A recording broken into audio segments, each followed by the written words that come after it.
Welcome back, or welcome to another episode of Portugal The Simple Life as we continue our countdown to episode 100.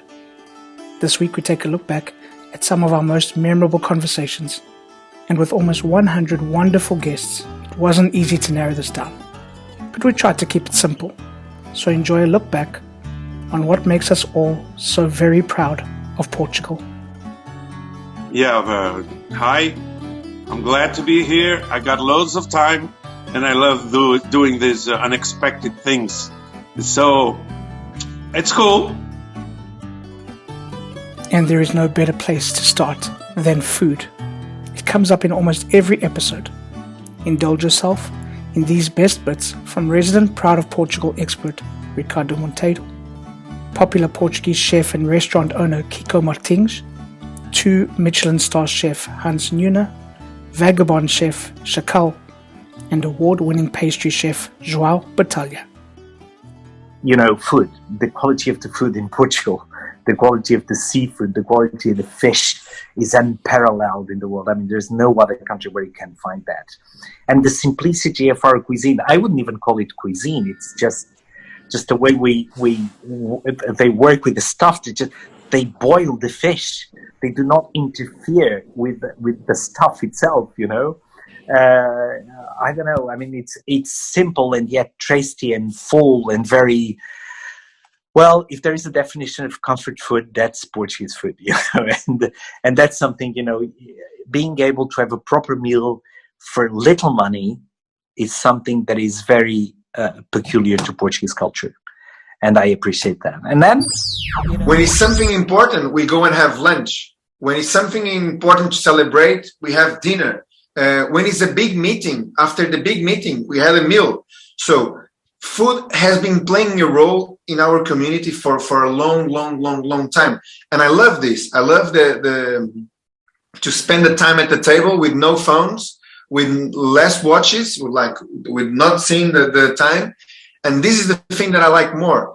I could say many things, but this is probably for me one of the best things in this country. Of course, it's more or less like Italy, or more or less like Greece, and more or less like a couple of countries from Bacia do Mediterrâneo, from this area of the world.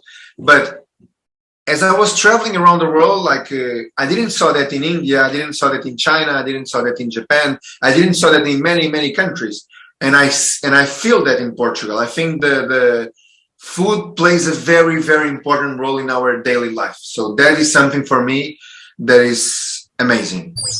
For me, if you see, for example, if you also see Chile or Peru or those countries, Portugal, I think, is one of the only countries in Europe who has that kind of diversity in products.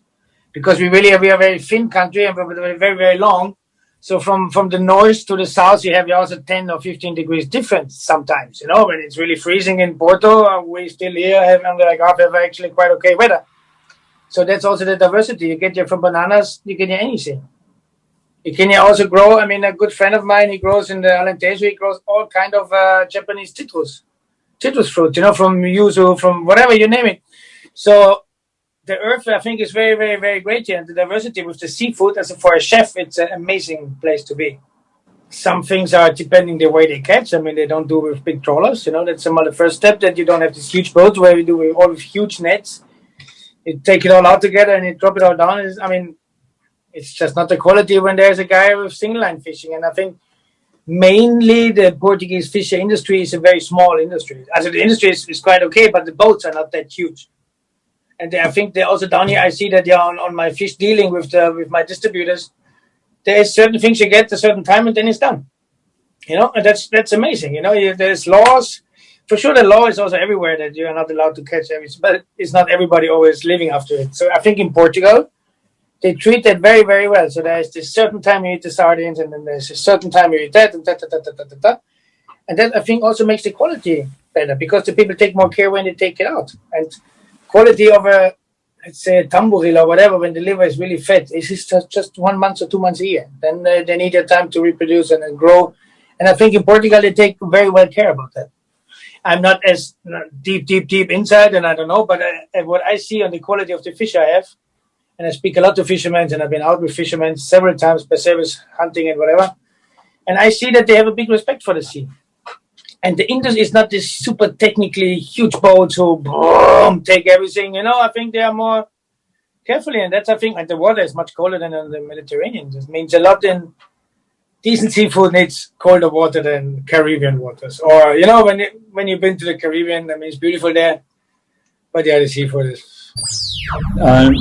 Probably I found the best lamb I ever tried in my life, and it was in Portugal. And I never hear about before. And I believe me, I've been traveling, I've been doing a lot of fairs and everything. I've been always, and they say, "Oh, look, chef, we have this. We would like to send you for Christmas. You can talk of this and try it." When they send me, and I was like, "Wow!"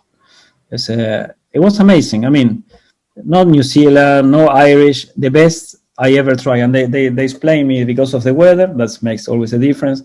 And then what they eat on the mountains, and it was really something special. And then you have fish. There is no better place in the world to eat fish. There is something. Portugal is number one, is grilled fish. You can eat fish in two countries. For me, that the people know how to work it, is Portugal and Japan. Different ways, because Japanese, they do it in a very different way, but they are the kings of fish. But these people grilling fish, there is no one else. Then lamb. Then you have amazing good meat, not big quantity like in our countries, but you have very good meat. You need to know what and how and everything, and the people is improving a lot. Vegetables in El Oeste, in the West, you have everything. You have amazing quality, also much better than any other countries in Europe. There is all plastic flavor. These things, you have products. I mean, you have all kind of qualities, but in general, you have amazing quality. It's amazing to cook here because you get all the best in a small place. Pastel de nata. First of all, why is it called this way? Nata means cream, pastel means pastry, and if I would translate it to English, it would be a creamy pastry. This pastry doesn't have any cream in it, but it's very creamy consistency, and that's why we call it that way. What makes it special, in my opinion, is the contrast of the crust and the filling, the sweet and the savory, but most importantly, it's an individual pastry that you don't share with anyone. And if you like it a lot, you have a second one, and that's fine. Pastel de nata is one of the most sold pastries all over the world. Okay, you can find it almost everywhere because Portuguese are everywhere, but also they taught it in the four corners of the world. So you can find it in China or in Macau as egg tart, in South Africa, as you know it well, as milk tart, in the UK as custard tart, or in the ex-colonies from Portugal, Brazil, Mozambique, Angola, as pastel de nata, Portuguese tart, or even pastel de Belém, because in Brazil they know it better as pastel de Belém rather than pastel de nata. I shouldn't do it, but I want you to feel the crunchiness, and I will show you the filling as well.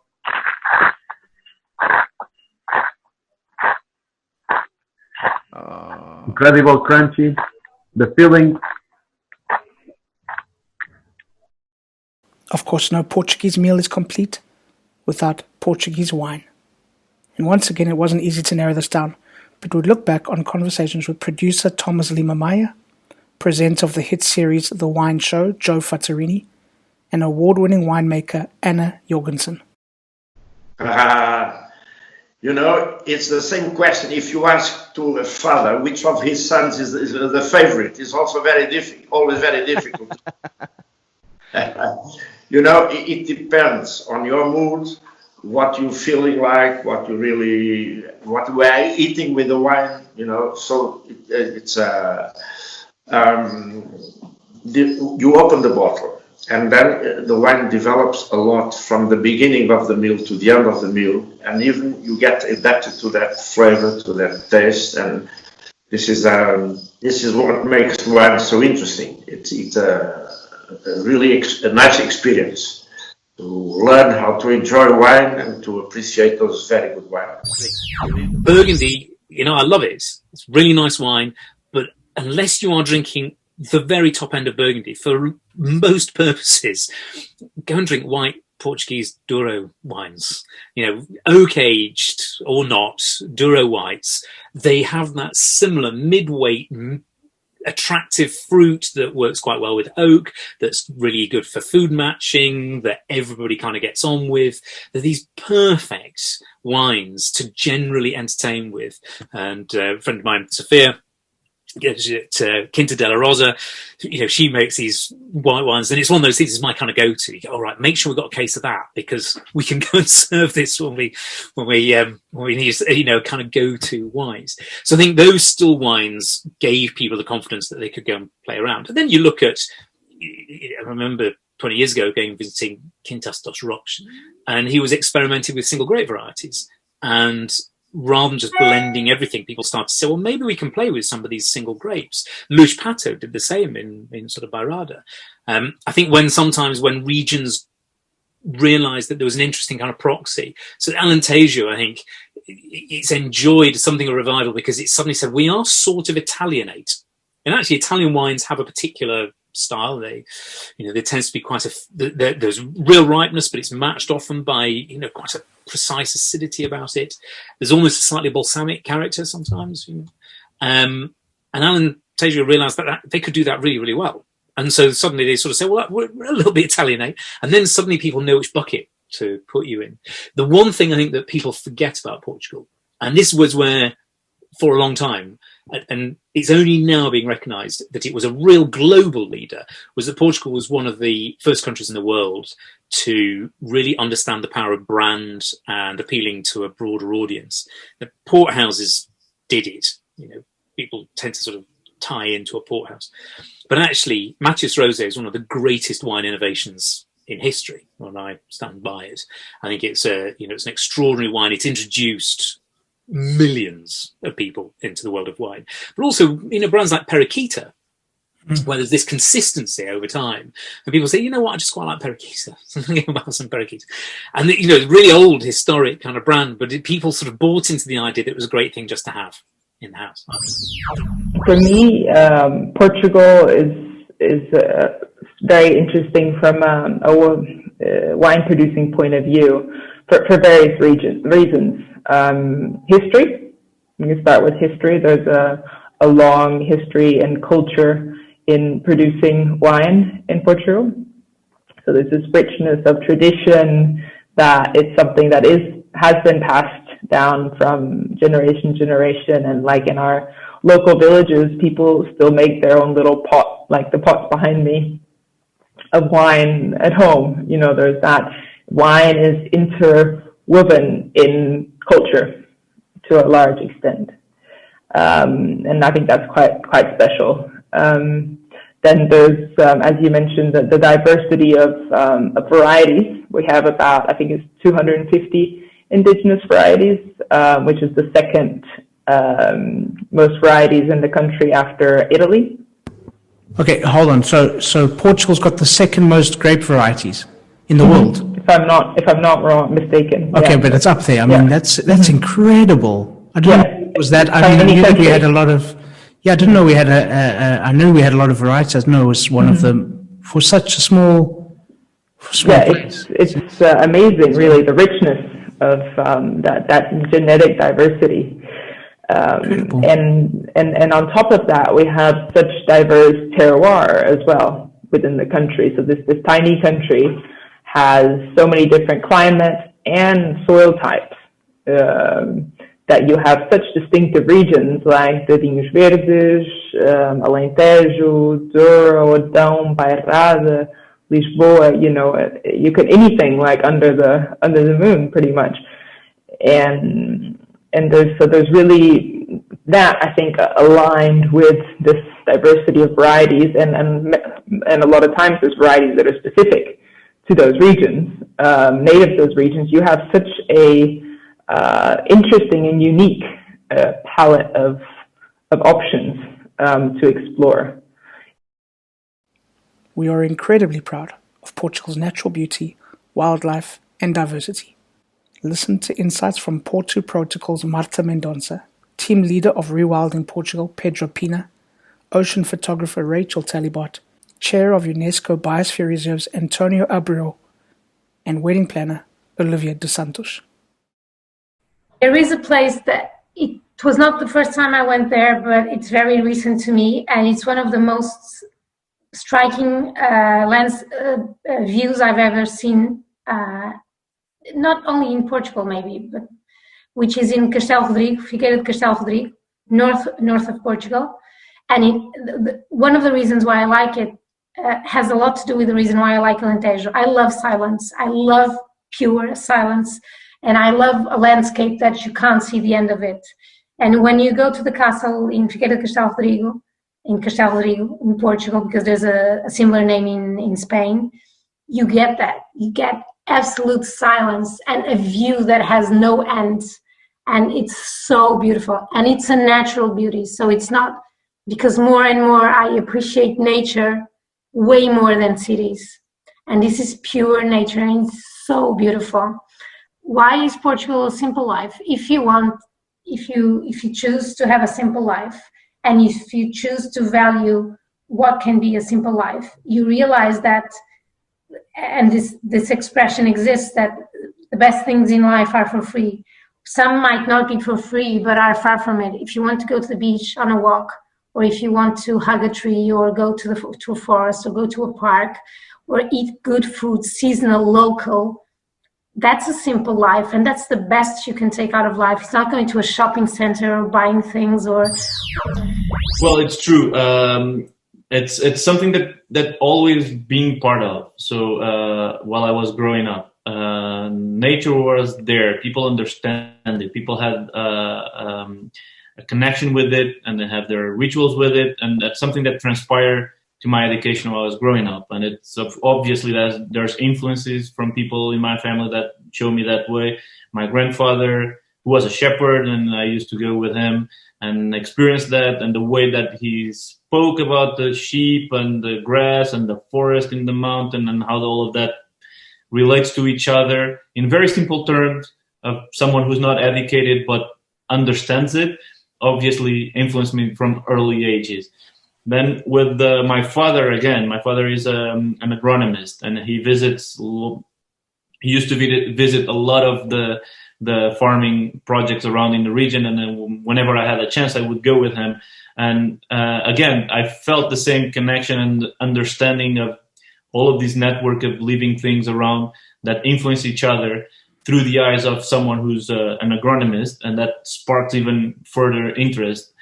And that was the building basis of my education before I actually went on and researched it by myself and educated myself through the biology course and master's degrees and so on into deeper levels of understanding of this. But if I go back, I have to recognize that a lot of the things that I learned through the process were already at the beginning phase with the simple words of my grandfather, telling me about those things that I later learned through science, but they were there.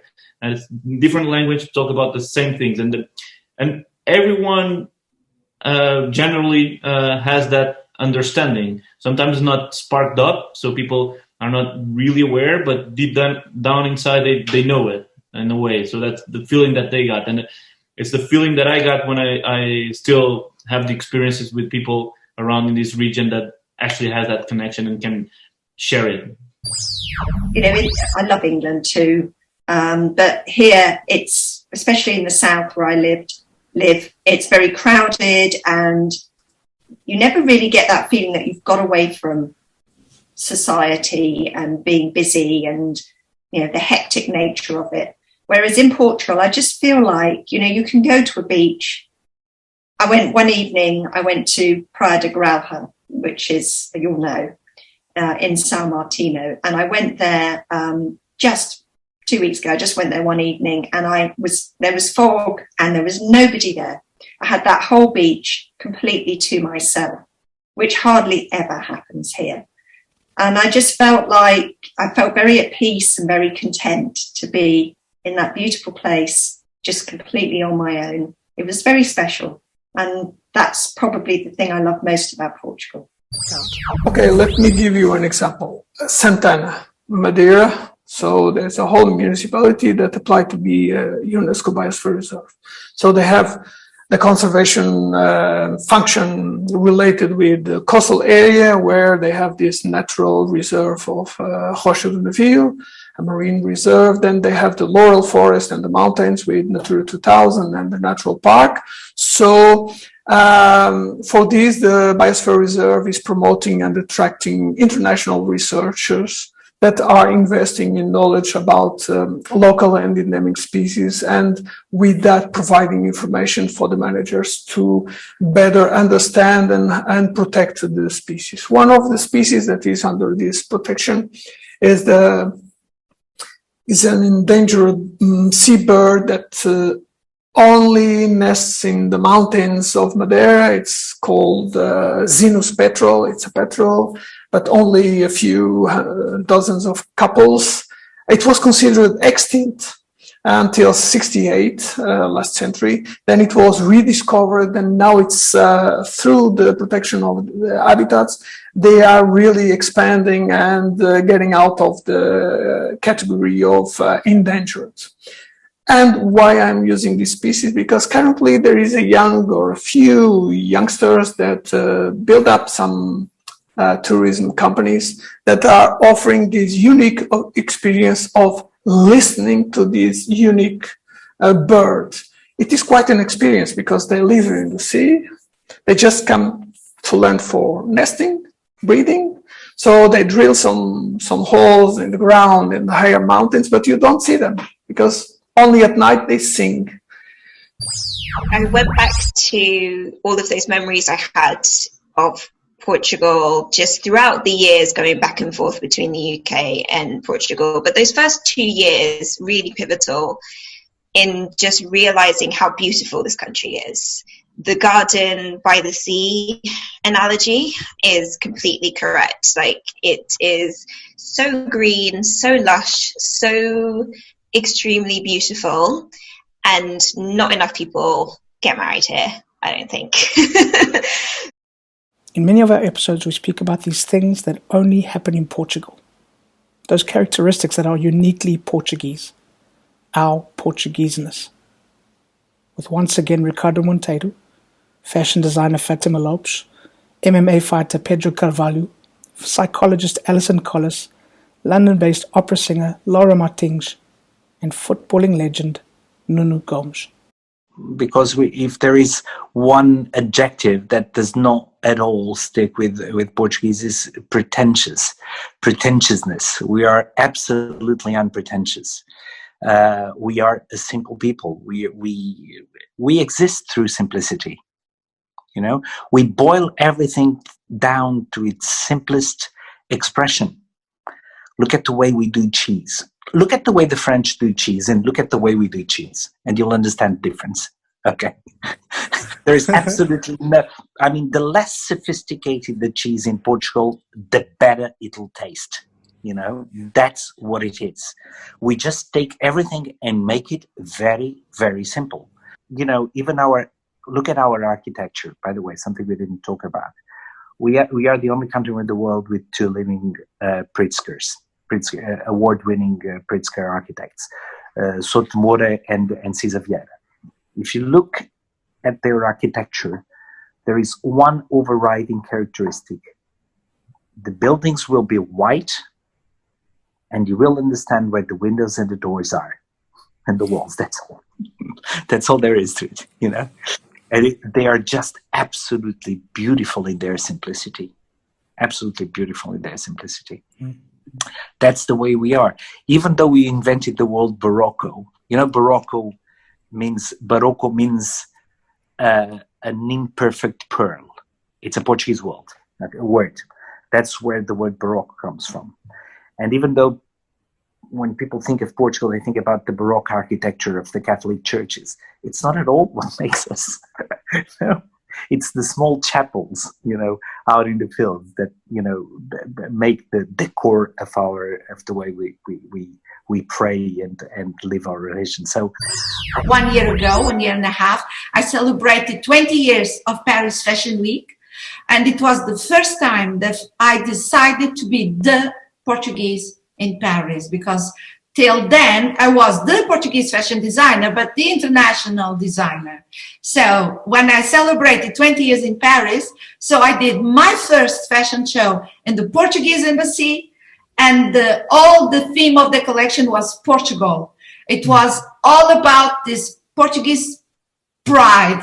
I decided to show the sun, the sea, everything that is typical from Portugal. In a modern collection, I really put my life in there, my Portugal, my country, everything was there. And the music was fado. And people were crying at the audience. One of the things like normally I don't celebrate big, because my biggest celebration for me it's being on the nice table with nice food with my family and friends around, and that's it. That's for me, it's a proper celebration. That's for me, it's what really is celebrating for me, you know. When after a win, when I'm back home and I have the chance of joining everyone around the table and I have nice food, nice wine, and you know, that's for me, that's what when I feel that, you know, life is good. And so yeah, that's the main thing that I'm looking for after the fight, after I win my next fight. That's the main thing that I'm looking for. Portugal is a collective culture. So what that means is they favour the group over the individual. And a lot of things we've been talking about is the importance of the group and keep making sure everybody's okay. Yeah, which is delightful. Yeah. Most Western Anglo-Saxon cultures are the opposite way around. So we favour the individual over the group. Okay, so you get a very distinct culture clash when you bring those two together. So often, as individuals, we've had the freedom to leave our culture and we've sought Portugal because it's such a kind, loving place. And we're not really realising that one of the reasons that makes it so lovely is they favour the group. And then we arrive and we get frustrated because as an individual, we can't get the recognition or the way of being that we want. We have to kind of go, oh, what happens in this village then? Oh, okay. Yeah, first of all, you know, I had to very quickly learn that you don't say hello to people with 2 kisses. Okay, tell us what happened. There sounds like there's a story there. No, it's not a story, but you know this automatic thing when you live in Portugal and you don't even think about it. You meet up someone and you just kiss, you know, that's how we say hello. You don't shake hands, you kiss. And when I first arrived in the UK, it's something so automatic that you just do it, you know, just go, and people will be like, whoa, you are weird. What do you do? People will be just like, oh, okay. So that's what I think that was, you know, funny thing that I had to learn. Oh no, you don't do this. Yeah, okay, fine. I think it's we have more examples of that, not only in football, but I think it's cultural, because even if we are a small country comparing to other countries in Europe, we always produce talent not only in football or not only in sports, in other areas of the society, of economic, singers, writers, poets. We have a lot of talent everywhere, and yeah, we are small, but we have talent, and we have that extra, that is the belief of reaching the dreams, and to believe that is possible if we work hard, and if we are resilient, and if we don't give up. So that's why sometimes the rest of the world are surprised with us, because they look at us in the map and they see a small country. How it's possible Portugal as a small country to have a lot of success in some different areas. We're proud of our quality of life, and we learn from a number of our guests about the things that contribute to our quality of life: work-life balance, peace, safety, medical care, infrastructure, and opportunity are all topics addressed by journalist Rui de Or, comedian Andre de Freitas, American mom of 2 Ellen Oliveira, entertainer Joao Blumel, businessman Rory Verrett, medical doctor Ricardo Mexia, investor and networker Tosha, and author Anna Pimentel. But most of all, it's not only the resemblances, because we have in Portugal, you could see a little bit of everything, or of different kind of races here. It's kind of because we have been everywhere in the world, so it's a normal thing. But there's something I think, and it's a little bit cultural. It's the way you deal with foreigners. You know, the welcoming and the way you. It's a little bit Arabic, because you also have it in the Arab countries. The way they receive you, it's a little bit. They treat you really like, if you are a guest, they treat you really well. And the Arab, and we have that also. And that's something, for instance, for the Arabs, that is really important. The way they receive you and the way you deal with them. As we say in Portuguese, I don't know if you know that expression, salam aleik, estar com salam aleik, like when they receive you, they assalamu alaikum, alaikum salam, and they have those. For them, it's important to have that conversation before something. It's really, it's a kind of a formal thing, and not to, and to, for them to receive someone that come from abroad.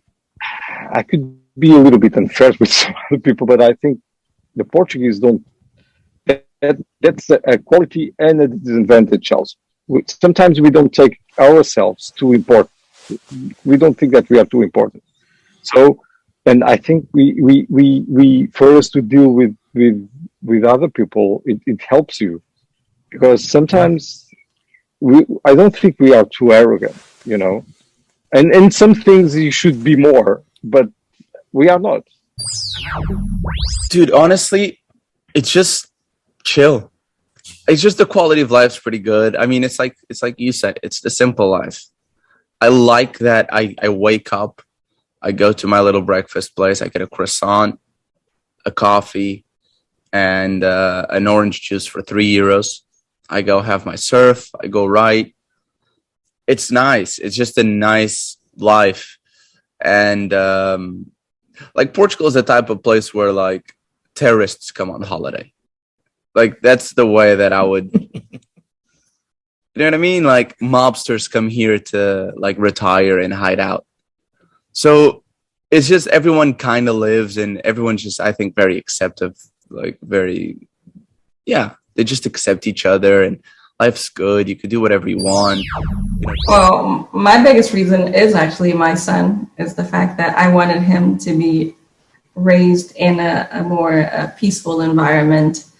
And that's something that I was very anxious when he started school back in the US.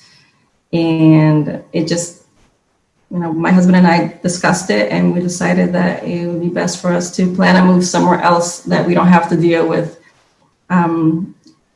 just dangerous things for kindergarten, for example, that we had to deal with, at least thinking about things that could happen in the US. And I didn't want to live that way, and I didn't want my son to live that way either. And Hello. Hey, Nico, how are you? I'm good. You are officially the youngest guest ever on Portugal, the Simple Life podcast. How is your homeschooling going? Your online lessons? It's good? Yeah. Are the teachers still being nice? you have a nice teacher, right? You like your teacher. Tell us about your teacher. She helps us do. She reads the stuff that we need to do on our books because we can't read so good yet. What, Nico? What do you like about living in Portugal? I like about living in Portugal is the bike path. You like the bike path? Yeah. Your mom was talking about the bike path that you can cycle. Yeah. Tell me, Nico, your mom tells me that you're a vegetarian, okay? But what food do you like in Portugal? French fries. Ice cream. Okay. Cream. What's your favorite flavor? Baunilha. Baunilha.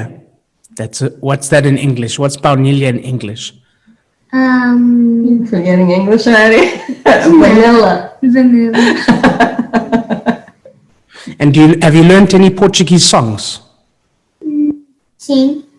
Can you sing one for Uma us? laranja suculenta, logo logo pela manhã, ao almoço sobremesa, vou comer uma maçã, uma banana, na dia, para o detalhe de brincar, e pera também como logo depois de sentar. I'm proud of a lot of things. First of all, I'd say security, feeling safe. You know, when I went to Brazil for the first time, actually, the first time I went to Brazil was many, many years ago. I was like 11 years old, so that doesn't count. But anyway, when I went to Brazil for the first time to actually tour and do some shows, I realized how safety is so important, because you take it for granted. When you grow up in a country like Portugal, you simply take it for granted. I remember having a conversation with an Uber driver in Brazil, and I was telling him that in Portugal, you can go to the beach by your own. You know, you just grab a towel and go. And you can leave your mobile phone on the towel, like no one will touch it. I mean, obviously you keep an eye on it, but it's just safe. Like there's a lot of people who go to the beach alone on their own. It's fine. And he wouldn't believe me. He was like, come on, you're just tricking me. And the absence of just the sort of systemic racism and the constant barrage of images and media that you don't have, that you have in the United States, that renders me just a random person. Maybe I look African American, maybe I'm Brazilian, maybe I'm, who knows? But I'm not seen as a threat. And that happened with women. It happened with men. It happened with police officers. I walked home with my buddy Jeffrey after a night of partying at shout out to Oui Monsieur by Guillaume, a lounge we went to. We're walking home from there at 2 a.m. and we stopped some cops to get directions. I don't really speak Portuguese. It's 2 a.m. Maybe he deduces that I've been drinking, and completely polite. Oh, go that way, go that way, go that way. Not a shred of hostility. Now, maybe I just got the good lot of the Portuguese people, but not after 8 weeks. Not after 8 weeks in Lisbon, in Coimbra, in Porto, in the Algarve, in small situations with people. I was at Sandro, the upscale store on Avenida Liberdade. I asked for a particular item of clothing. The woman left me in the store and went back to the storeroom. I was in there by myself. That would never have happened in the United States. You got to leave an African-American patron in the store while you check. It's a universal access system. So, I mean, if you're coming from the EU, for instance, you're treated as any local. And so you'll have full access to all the healthcare services, the prevention area, the treatment area. So all of those are available. And our system is quite comprehensive. So it includes a lot of protection for everybody. So that costs a lot from our budget, but still it's quite effective, and it's rated among one of the best health systems in the world. So I would say they should not worry about their health while they're here. So both the emergency services, for instance, INEM, which is the National Emergency Service, turned 39 years old yesterday. And it's a quite broad system, which enables us to reach all areas of the country in a very effective way. And also the primary care is, we do have some places where it's difficult to have a family doctor, but mostly we do have a very vast coverage of those as well. And for the hospital side, it's a quite comprehensive network. So the response tends to be very effective. So I don't think, of course, I mean, you might find things to complain about, but it's, I'd say, a very robust system with a very fast response. It does have its vulnerabilities and shortcomings, but I would say it's mostly a very effective system, and that most Portuguese are proud of. Portuguese are proud of their national health service. with the internet and everything that we are capable of doing now, I think that the American dream is becoming more spread around the globe. Because what's happening is that it doesn't really matter in which country you are for you to create a business, for example. So I have so many tools online. I can just go online, create a website, put a payment system, write some code, hire some freelancers from Bangladesh, from France, or from Brazil, create a business, send it online, and start making money. So I think that creates that the American dream, it doesn't have to be physically in America. Then you can be anywhere in the world. So when that happens, you become asking other questions, which are, okay, what else matters to me? Okay, business is important. What else? Oh, I like good food. I like good weather. I like good this. I like good that. So when you start understanding the lifestyle that you want to have, and then you start looking at countries as Portugal, and you're looking like, look, this is very nice. Things are not so expensive as in capitals, like in Paris or in London. People are nice. Food is good. I can do my business here. The internet is great. So why not come here and live here? So I think that movement is starting to happen all over the world. And it's not only Portugal. It happens in other countries too. Portugal has a big advantage that it's in Europe, okay? Because most of these countries we're talking about are outside of Europe. So you're in Europe with this such a good life. I think it becomes more clear for people that you don't have to be there to work. So the dream starts spreading around the globe, and that's great because we start having more diversity and more different people.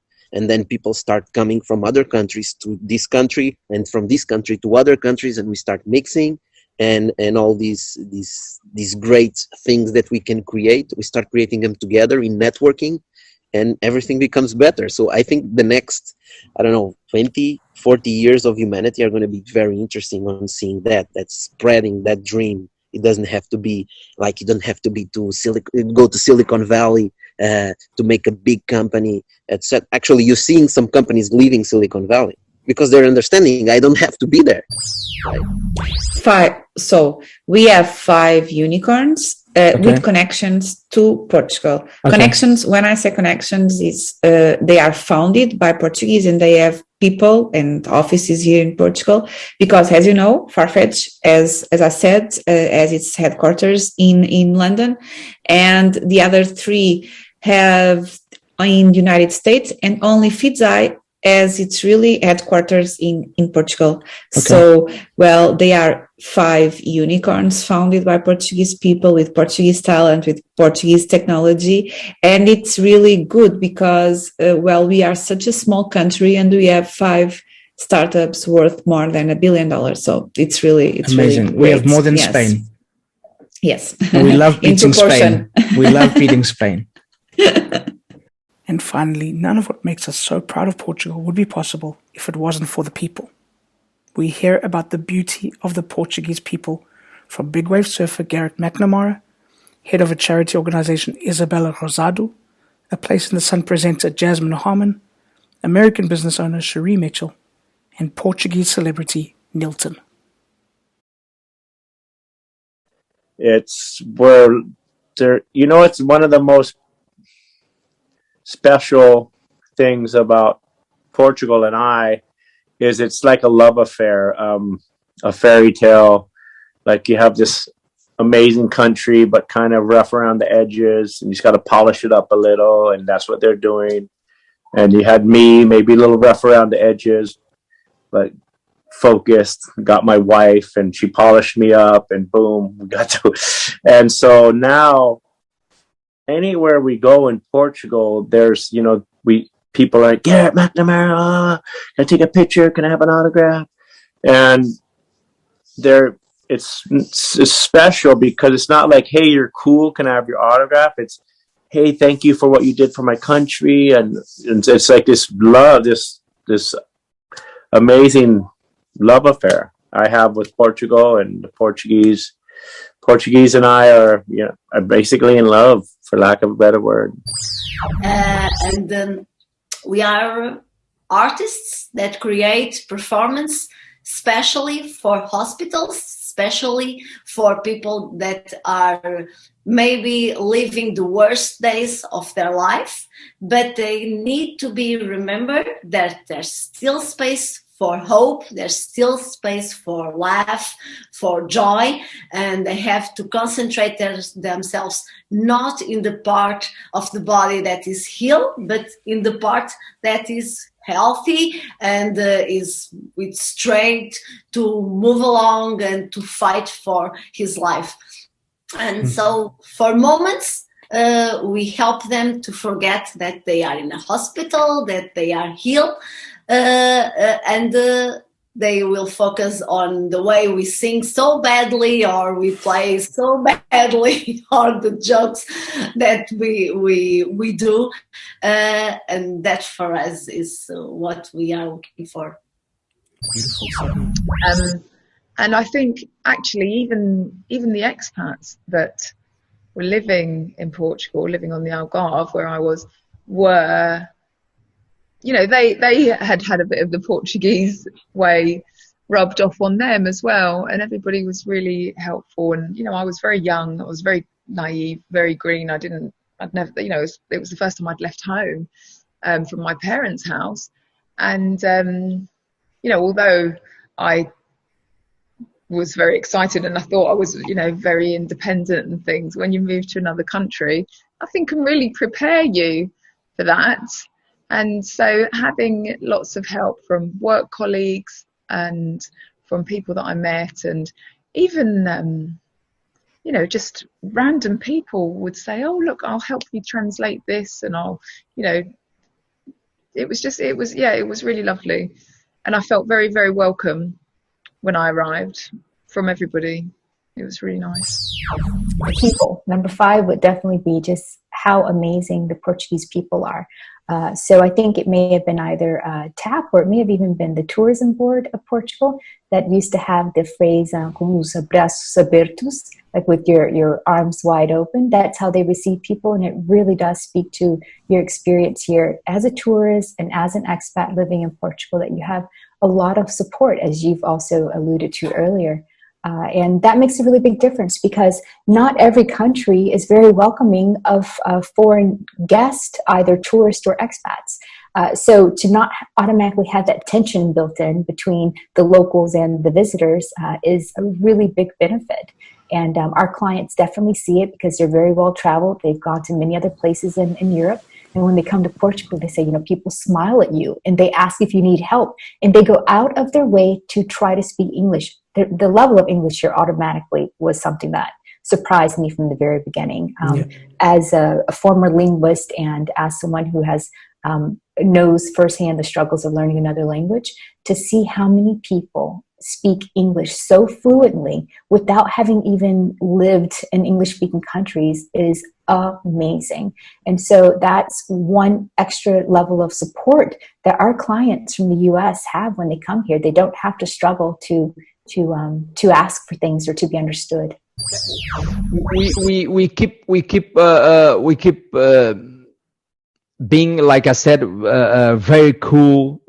I think we are cool. We are cool people. We are open. We are. I think we are in this 21st century. We don't have mostly racism. We are open to people from the same sex marriage. I think we are. I was looking for the right word to say. We are evoluted.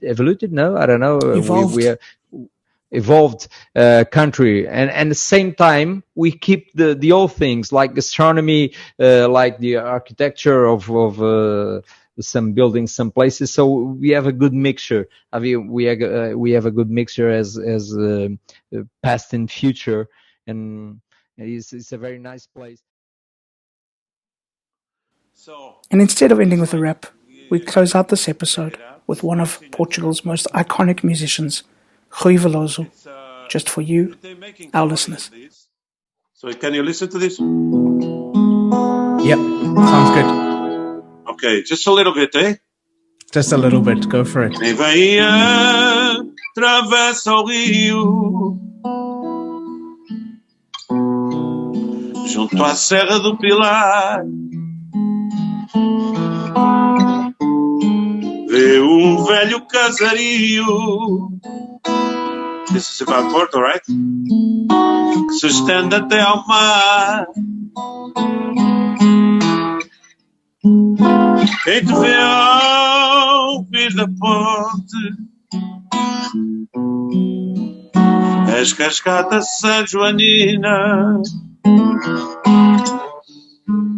erigida sobre o monte, no meio da neblina. Uruelas e calçadas,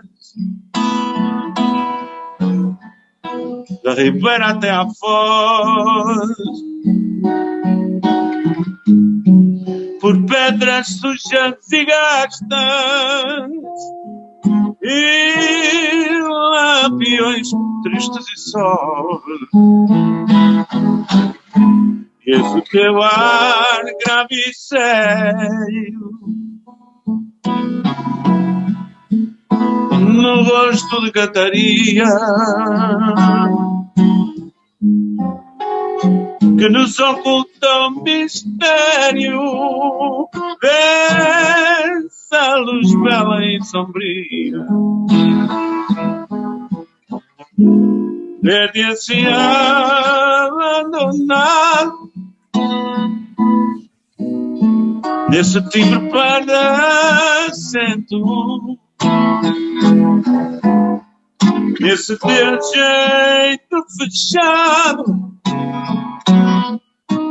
de quem mói o sentimento, e é sempre a primavera ver,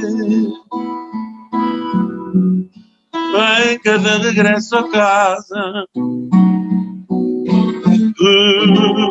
ver-te nessa altivez, ver minha árvore na asa.